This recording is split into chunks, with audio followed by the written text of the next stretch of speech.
Welcome everyone to another installment of the Greene County Chamber of Commerce's Watch and Learn series.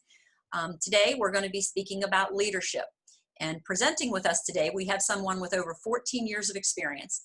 Michelle Teague has conducted training and spoken from one coast to the other in the USA. She has given thousands of presentations. Michelle's background is as a corporate and contract trainer. Her accomplishments include creating a new hire orientation program, developing a leadership training program for new supervisors and managers, and speaking and presenting at various conferences. Michelle is a certified executive coach with clients in many different industries. She is also a DISC certified consultant who can help you and your team discover your preferred leadership and communication styles. This can lead to reduced conflict and increased productivity. So with us today, we have Michelle Teague, who is going to teach us a little bit about leadership. Thanks so much, Melody. I appreciate that warm welcome. All right, we are going to get right into it. So welcome, Greene County Chamber of Commerce. I am glad that I got to be here with you today. This is going to be a fun, about 30 minutes or so. And we're going to, like Melody said, we're going to talk about leadership. So let's get into it. As Melody said, my name's Michelle Teague. I'm from A Teague of Your Own. We help people and organizations grow from where they are to where they want to be, and we do that through speaking, coaching, and training. Leaders reach out to us when they're frustrated because their team members aren't communicating with each other, or they're upset with conflict that prevents teams from working together to accomplish their organization's goals. But what really keeps several leaders up at night is the thought of not having people ready to fill management and supervisory roles. We typically help with those kind of challenges. So if any of that sounds familiar to you, let me know, because I am more than happy to help. We are going to spend about 30 minutes or so this afternoon talking about leadership. And we're going to be talking about John Maxwell's Leadership Gold. What makes this time so special to me is that this is one of the subjects that I am passionate about. And I know it makes a difference in everyone's life and in everyone's business life and in every organization when it comes to leadership. What would it be worth to you to learn from another leader's mistakes? If you could gain insight and strategy from other leaders' years of trial and error, would that be interesting to you? Of course it would. But this is a huge subject. When I am talking about leadership, I'm going to base what we're learning today on John Maxwell's book, and that's entitled Leadership Gold. I've got a copy of it here. Great book. I've had an opportunity to meet John Maxwell several times. I'm part of the John Maxwell team and have been for several years. In Leadership Gold, he talks about 26 different lessons that we can use to help improve our leadership skills. We're only going to cover just a few of them. We're not going to go through all 26 because we don't have time for that. But when it comes to leadership, if you've never experienced a failure at least once when you're leading others, let me know, because I'd really like to meet somebody who's never experienced a failure when leading others.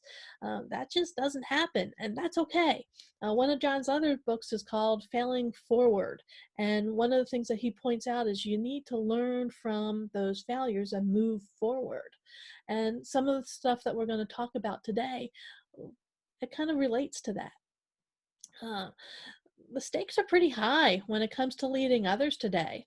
There's more competition, there's slimmer margins, and there's pressure to perform when it comes to increasing and not decreasing in today's markets. So how would you like an advantage when it comes to helping you and your team to be successful? Well, of course you want that advantage. So let's talk about leadership, especially some of the gold nuggets that you will be able to apply right away when it comes to your leadership skills. It's been said that a wise man learns from his mistakes.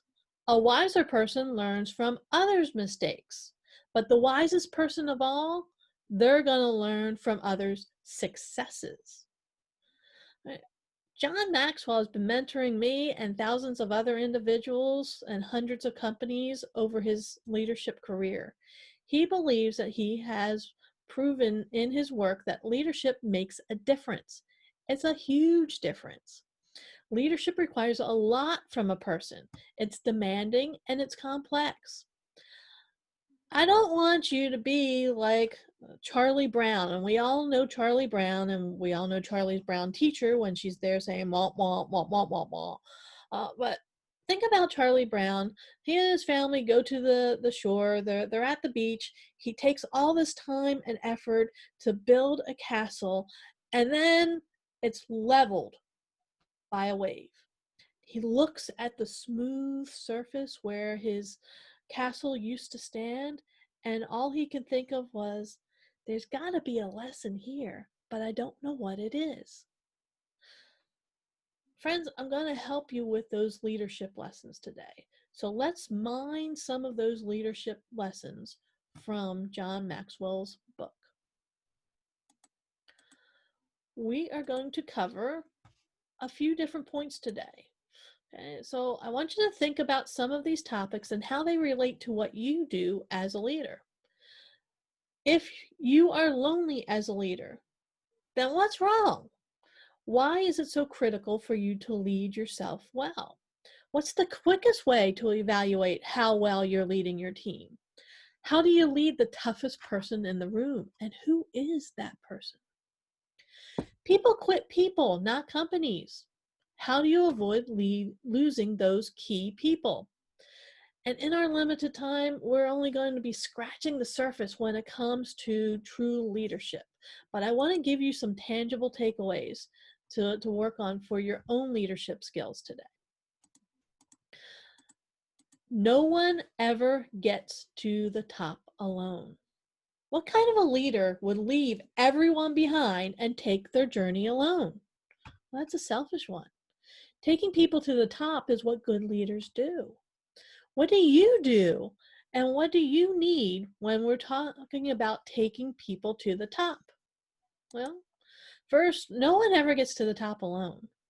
If you're at the top of your organization, then you didn't just get there all by yourself. A tragic mistake is that leaders make is when they get to the top, they get protective and they start pushing other people down. Like when we were kids and we would play King of the Hill. It's lonely at the top, though, if you're there all by yourself. One behavior you may need to evaluate is when you're climbing up to that position, rather than uh, pushing people down to get them out of your way, you need to help pull them up there with you to the top. If you're lonely up there at the top, that means that there's something wrong. So, what's wrong? If you're lonely as a leader, you know, there's something wrong. You don't have enough people there with you. And, being lonely at the top and how that happened, that's a great question to ask. If there's been one consistent assumption that leaders make when it's being a good leader, it's that it's lonely at the top. It doesn't have to be that way, though. In John Maxwell's chapter, if he tells you if it's lonely at the top, you're not doing something right. And he makes the case that if you feel lonely in the position as a leader, then your leadership is all about your position and not about your people. And there's a huge difference between that. John often states that if you're taking a journey and no one is following you, you're just taking a walk. If you're all alone, then no one is following you. And if nobody's following you, you're not really a leader.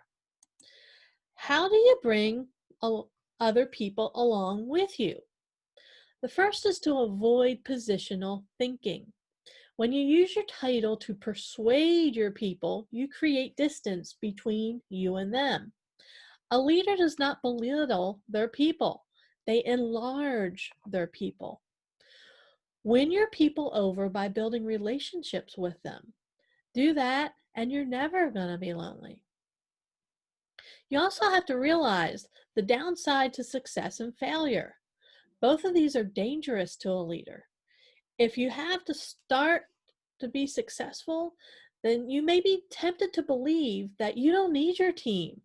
But ironically, they're the ones that helped you get there. Remember, you're in the people business, and that's always the case for you. It doesn't matter what industry you're in. Finally, you need to adopt the law of significance. In John's book, The 17 Indispensable Laws of Teamwork, he writes that one is too small of a number to achieve greatness. I want to challenge you to find one person who made a significant impact in the world all by themselves. It's harder to do than you think. Greatness is always bigger than what you can do by yourself.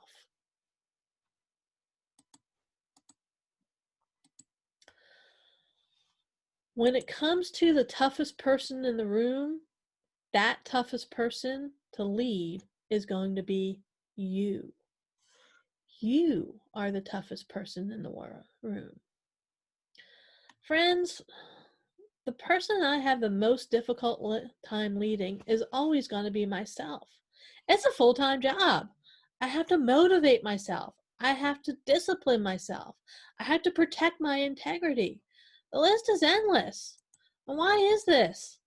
Well, John tells us there's two reasons. The first is we don't see ourselves the way that we see other people. And the second is we're harder on others than we are on ourselves. Now stay with me here for a minute. Human nature equips us with the ability to size up everyone in the world except ourselves. It's remarkable how people can lack self-awareness. Just recently, I was working with a client, and he entrusted me with about 200 of his employees. And after our work together, he asked for a detailed evaluation about those people. We sat together and we reviewed the list, and I said to him, there's these 8 people that just don't quite get it. They need a little bit more help because they don't have a realistic perspective of who they are and what they're doing. They lack basic awareness. The leader realized this and said, you know what? We need to get those people some help. We need to get them some coaching so that way they can have a better understanding of who they are and what they're doing when it comes to the team. John Maxwell tells us we tend to judge others according to their actions. It's very cut and dry. However, when we judge ourselves by our intentions. Now that's different, isn't it? Because let's face it, your actions can be very different from what you intend to do. Even when I blow it sometimes, I'll let myself off the hook because my motives were good. I intended to do the right thing. So how do you lead yourself well? That's a good question. Let's look at a couple of things that John has in his book. The first is to develop self-discipline. It's said that one day Frederick the Great of Prussia was walking on the outskirts of Berlin when he encountered a very old man walking ramrod straight, but in the opposite direction. "Who are you?" Frederick asked his subject. "I am a king," the man pronounced. "A king?" laughed Frederick. "On what kingdom do you reign?" "Over myself," was the proud old man's reply. Think about that. Do you reign over yourself? Self-discipline, that can be difficult. Discipline is simply giving ourselves a command and following it through. Self-discipline is the highest form of leadership. You're the captain of your ship, the master of your soul. Leading yourself is a challenge and one that takes place every single day. It places where your character shows up in how you lead yourself. Honestly, there are days when I just want to take a break from keeping myself under control. The problem is, it's not wise to take a day off, which leads me to the second action that will help you to lead yourself well, and that's to seek accountability. John Maxwell has said, people who lead themselves well know a secret. They can't trust themselves. It's when you think about you are untouchable that you learn how quickly you can be touched by poor choices. When I was developing as a leader in one of the organizations I worked with, there would be letters sent out by my superiors informing me and everyone else about other people that we worked with that had been removed because they failed to lead themselves well. And as a result, not only hurt themselves, but hurt all of the people around them they had been leading. Do you have an accountability partner or a peer group that can hold you accountable? I know for myself, just being aware of an upcoming session with the groups that I'm coaching has allowed me to avoid acting upon poor decisions. At each session, we come together and we go over a list of agreed upon questions, and we give people permission to ask those questions to ourselves, because we know one of the last questions is going to be, did you lie about any of the previous questions? We need to be held accountable for what we say and what our actions are. Thomas Watson said it very aptly. Nothing so conclusively proves a man's ability to lead others as what he does from the day to day to lead himself.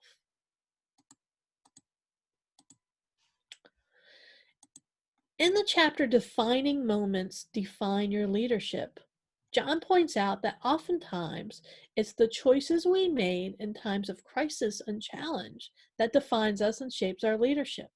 And when you think about what's going on now, if this isn't a time of challenge, I don't know what else is.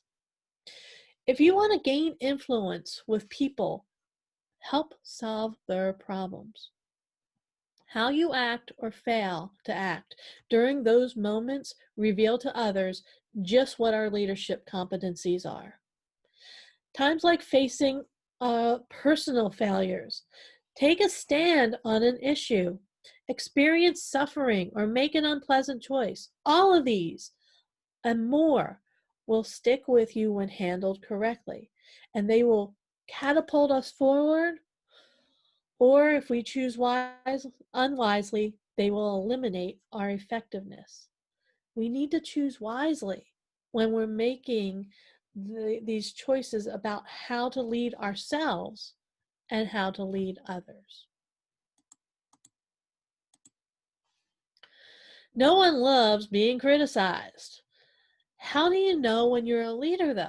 Well, a lot of times it's because you're the one who's facing all the criticism. You're the one that's getting kicked in the backside. Every leader has a target on his or her back. So how do you handle that criticism? Well, I love the story about the salesman who was getting ready to he was getting his haircut, and he mentioned to the barber that he was taking a trip to Rome, Italy. Rome's a terribly overrated city, commented the barber, who was born in northern Italy. What airline are you taking? The salesman told him the name of the airline, and the barber responded, what an awful airline. Their seats are cramped, the food is bad, and the planes are always late. Hey, what hotel are you staying at when you're in Rome? The salesman named a hotel, and the barber said, why would you want to stay there? That hotel's in the wrong part of town. The service is awful. You're better off staying at home. But I expect to close a big deal when I'm there, the salesman replied. And afterwards, I'd really like to go to Vatican City and see the Pope. You'll be disappointed with doing business in Italy, said the barber. And don't count on seeing the Pope. He only grants audiences to very important people.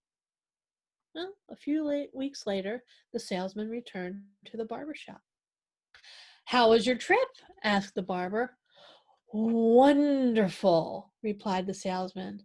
The flight was perfect, the service at the hotel was impeccable, and I made that big sale.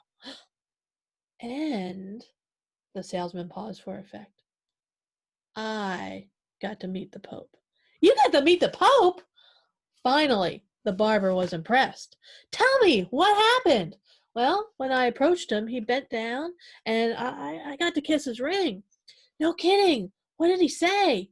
He looked down at my head and said, My son, where did you get such a lousy haircut? It's easy to avoid criticism when we don't ask for that criticism and bring it upon ourselves. People can change for the better only when they open up to improvement. How can you handle the criticism that you're receiving? Because that's vital for your growth as a leader. When you're criticized, John Maxwell tells us, try to maintain the right attitude about it. Don't be defensive. Look for that grain of truth that's in there and make some necessary changes. Take the high road. And when you sit in the leader seat, remember, criticism will find you and your desk. Whether it's legitimate or not, maintain a positive attitude and that there is gold in that pile of dirt. Find that one tiny little nugget. Here are the questions I ask to determine what kind of criticism it is. First, I ask myself, who's criticizing me? Adverse criticism from a wise person is more desired than enthusiastic approval from a fool. So the source of the criticism is going to matter. How's the criticism given? I try to discern whether the person are they being judgmental or whether they're giving me the benefit of the doubt and they're speaking with kindness. I also ask myself, why is this criticism being given? Was it given out of personal hurt or is it given for my benefit? Hurting people hurt other people. They lash out or they criticize to try and make themselves feel better, not to help other people. So pay attention to why that criticism is being given to you. Whether the criticism is legitimate or not, what determines whether I grow from or groan under unwanted words is my attitude towards that criticism.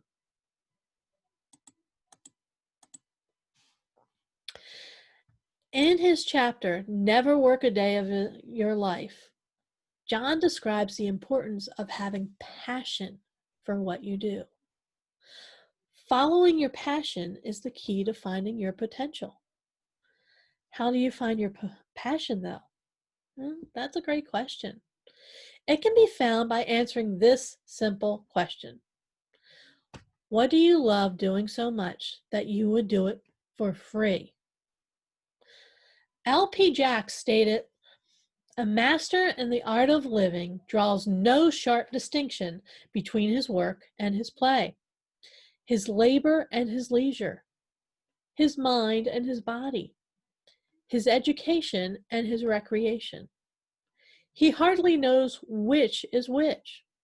He simply pursues his vision of excellence through whatever he is doing and leaves others to determine whether he is working or playing. To himself, he always appears to be doing both. Listen to the words of Jack Welch. The world will belong to passionate, driven leaders. People who not only have enormous amounts of energy, but who can energize those whom they lead. Leadership is influence, nothing more, nothing less. And people gravitate towards passion. Think about when you first started your job. Think about when you first graduated from college and you've got that first job and how passionate you were, how excited you were. Do you still have that passion? Do you still have that excitement? Are you still passionate about the work you have?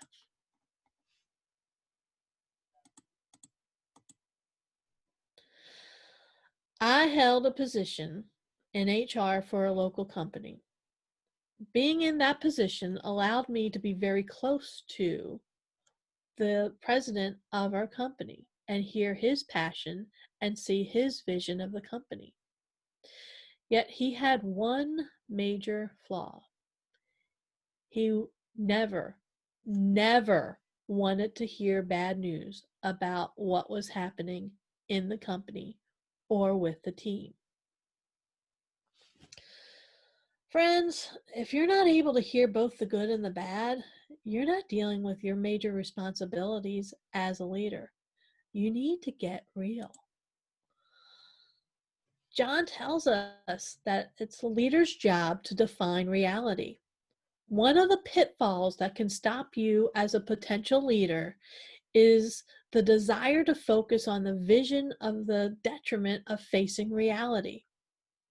How do you find what is real? Well, sometimes we need to do a reality check. A reality check will require you to follow the 4 practices. First, you need to admit your weaknesses. And by the way, your team already knows what they are. If you have a hard time figuring out what your own weaknesses are, just ask your team. Admitting them lets them know you know. Embrace realistic people. Birds of a feather do flock together.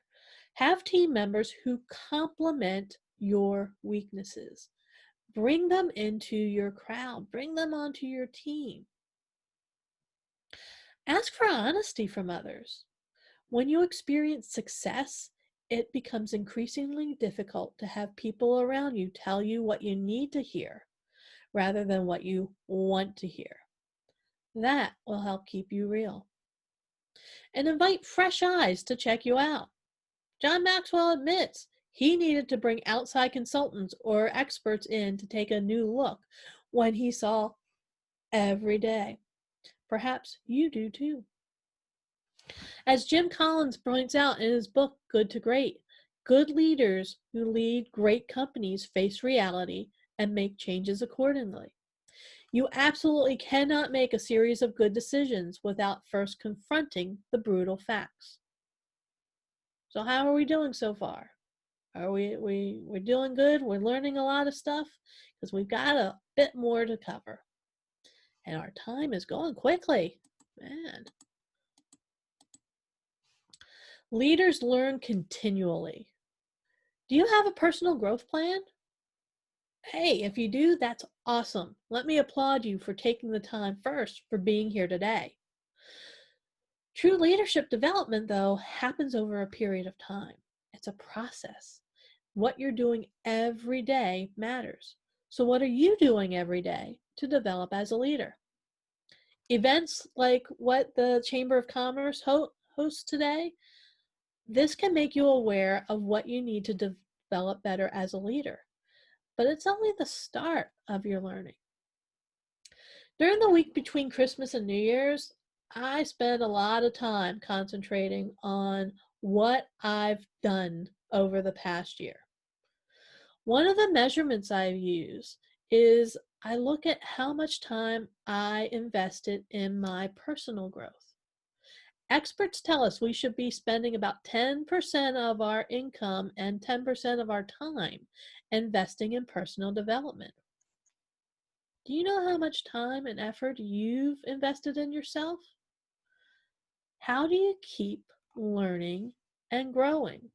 Well, for me, I do invest in myself first.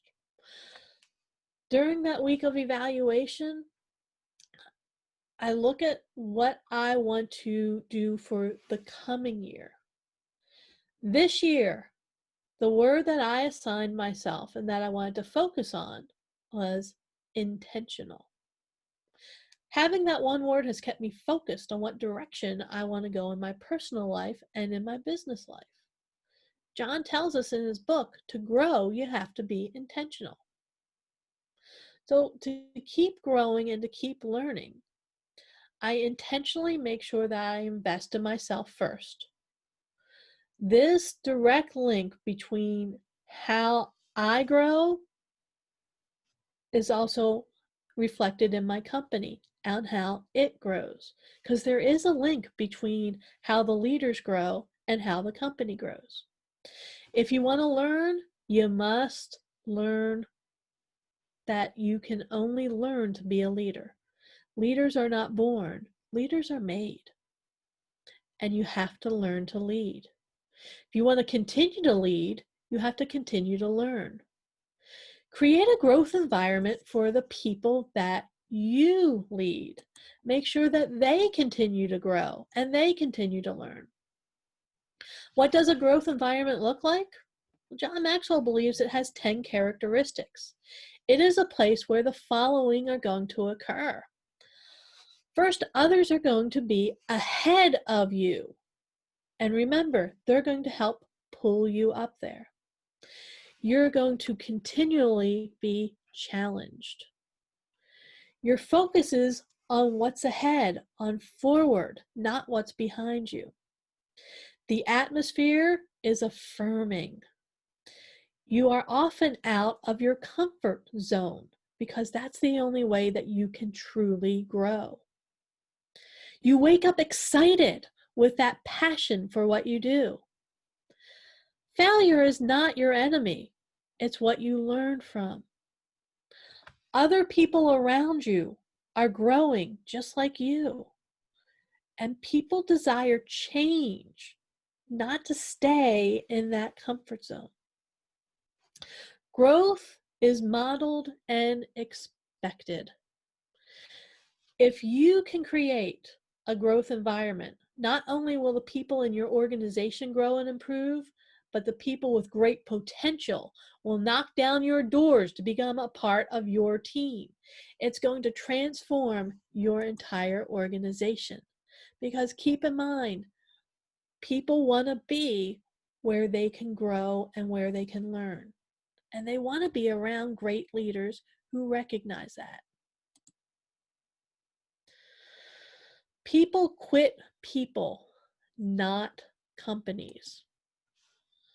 Oscar Wilde said, "Some cause happiness wherever they go.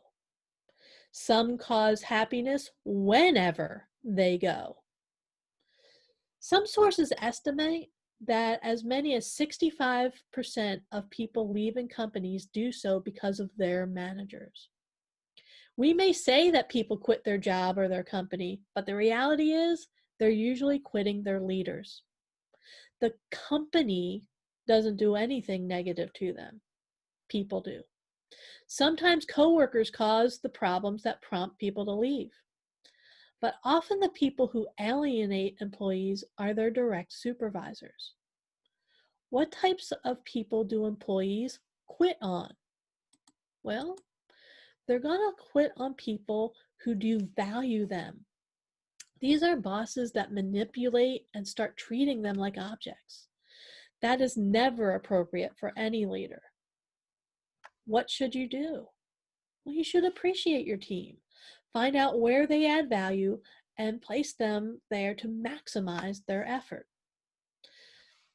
People quit people who are untrustworthy.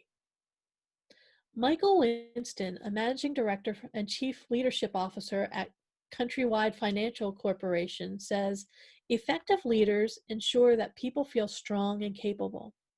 In every major survey on practices of effective leaders, trust in the leader is essential if other people are going to follow that person over time. People must experience the leader as believable, credible, and trustworthy. One of the ways trust is developed, whether in the leader or in any other person, is through consistency in behavior. Trust is also established when words and deeds are congruent." Let me ask you this. What is the quickest way for leaders to lose trust in their people? Acting inconsistently with what they say and do. Seeking personal gain above shared gain. Withholding information.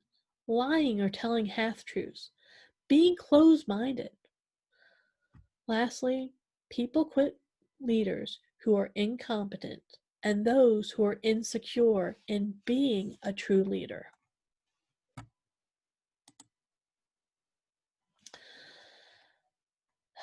Our time's growing short, so let's start to wrap things up a little bit. How do you be a leader worth following rather than losing your key people? Well, first take responsibility for relationships. The relationships that you build with your team need to be positive ones. Make sure that you conduct exit interviews. Find out if you're the reason why people are leaving. And if you are, take the high road and own it. Value those who work for you.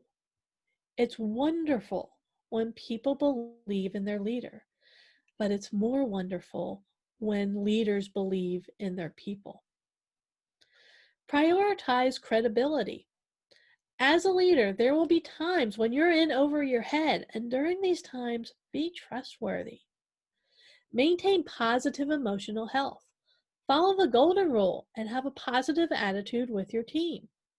It's contagious because people want to mimic that positivity. That's what you really want people to catch, not the kind of virus that's floating around out there these days. Lastly, maintain a teachable spirit. What this means is that you understand that everyone and every situation can teach you something. You're constantly learning. Have this posture with your team and endear them to also want to be teachable.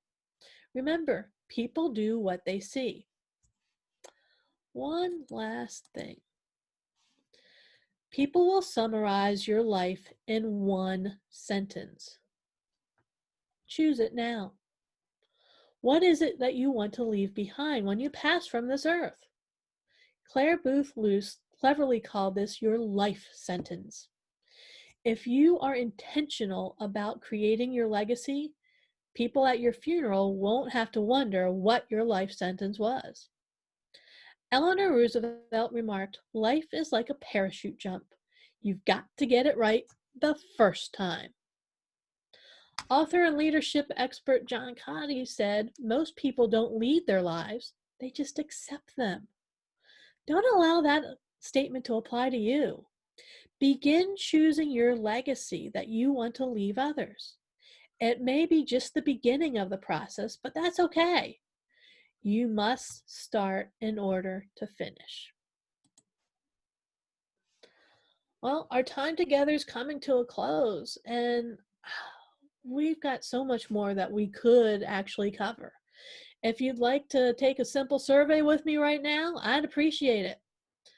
Would you find this studying type of material presented here today helpful for you and your organization?